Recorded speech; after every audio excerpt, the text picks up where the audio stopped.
Jay Slater is still missing, and many are wondering whether this small piece of information was actually a mistake, or just the Daily Mail leaking information that is not supposed to be out in the public. Before we get into that, the latest theory on Jay's disappearance is that he is alive and on the run. He left Tenerife on a boat that went off the radar shortly after leaving. It could be explained by the captain purposefully turning off his transponder to avoid detection. Here is a TikTok video that shows how the boat disappeared off the radar. The last known location of Jay was in Santiago, where he was last seen with two men sitting on a bench just outside of a church. And then at approximately 7:10 in the morning, a boat called Maruba went online. Shortly thereafter, the boat left one of the beaches that were just 2.5 kilometers away from the last place that Jay was last seen. The very strange thing is that the boat started circulating on the northwest part of the island at about 8:30 in the morning.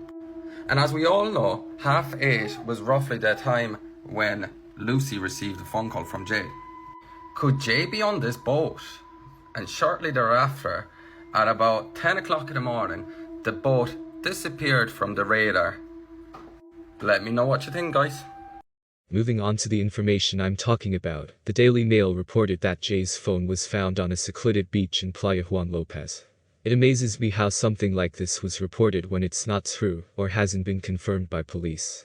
Do they know something we don't? Let's say his phone was found and this was mistakenly leaked, then a whole bunch of new questions surface.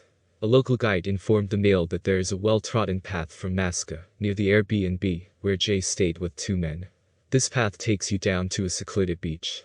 This phone story wasn't just reported in one paper, it was in other articles as well. Not sure if they all just feed off the Daily Mail for more clicks, but they all report that Jay's phone was found on a secluded beach.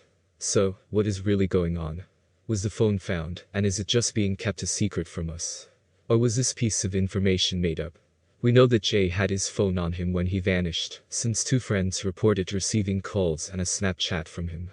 That's easy to verify with their phone records, so they would be absolutely silly to make that information up.